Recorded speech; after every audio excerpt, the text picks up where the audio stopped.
economic growth and jobs back is to cut off and fire people that got jobs.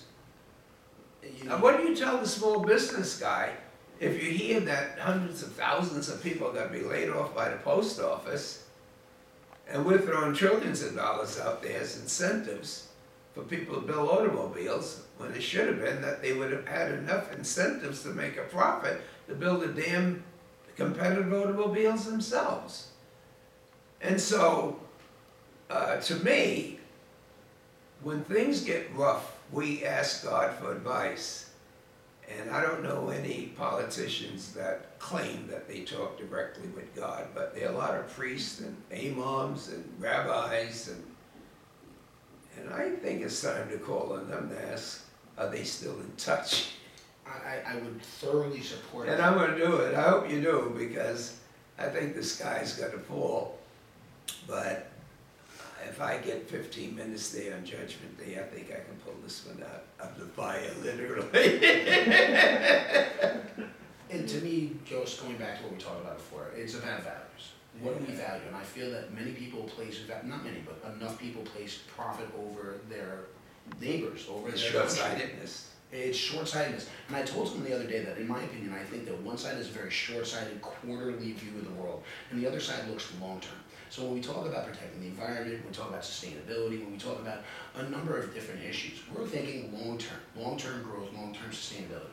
And the other side seems to me like they want their tax cut now, and they don't care if we have money down the road for vital services that our country depends on. They are married, they are addicted to a concept. They can get more profits, and the economy could change it so that even those with the money won't be able to do a damn thing with it. So guys, thank you for giving me this opportunity for sharing my views. And I don't care how I'm treated down there. Wherever I go, I keep going back, and I will continue to go back, because I recognize I'm a part of government, and I don't need people to be sophisticated enough to tell the good guys or the bad guys, we're government. And I will always, as I have, encourage people, if you can't go out there and sleep in the cold and make these sacrifices, at least help somebody that's doing it. So I congratulate you. You have no idea of the changes you made. I now said in speeches that when I used to make those marches with Dr. King, unlike some of the religious leaders, I cursed every step of the way. I'm so terrified of cursing. I mean, my feet were bad, and I'm marching 54 miles in darkness, no political advantages, just pain. And I'm thinking, who the hell really cares?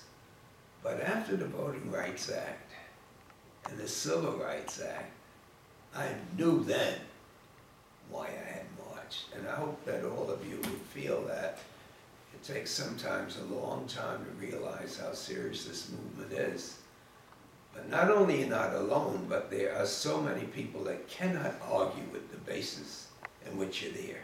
So let's all try to get them all on the same page. Absolutely, and if anything, it reminds me of when Dr. Cornell West came down to Occupy to speak to us, and he said that we're marching in the same footsteps as Dr. Martin Luther King. Exactly. So to me, it's an honor to actually sit and speak to somebody who did march alongside Dr. Martin Luther King Jr., because this is all the same thing. It's just the same fight, and we just kind of picked up the flag. I forgot how John Lewis says it, but if you're all under the same tent and someone is patching that hole, they're not protecting the person under the hole, they're protecting the whole damn tent. Yeah. And I think the same thing applies with what does America intend to do in providing leadership to the world. Are we really going to show our compassion, or we think we can buy it?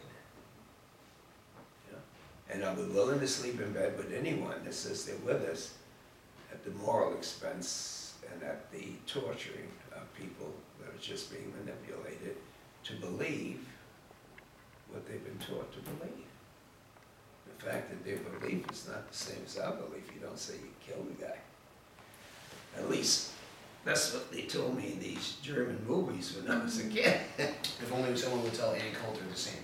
Thank you very much. Thank you. Thank you, Keep up the good Congressman. work.